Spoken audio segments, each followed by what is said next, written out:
says a little bit of a late post. Uh, says it's rated for 300 pounds, which I highly disagree because, I mean, it broke within the week.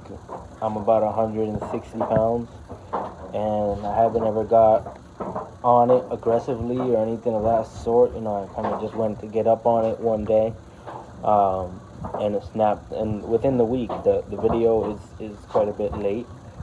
But I was looking into my orders, and I came across this, and I should have returned it since they have a 30-day return thing. But I was just so upset at the moment, I just kind of brushed it off and forgot about it. But I would remove the video on this. You know, it's like a cast iron, and it completely just snapped off. I kind of almost fell and everything. It was just unfortunate. But I don't mean to leave this review to affect their sales. I mean, if I were to maybe get another one and really be able to enjoy it a little bit, then that's one thing.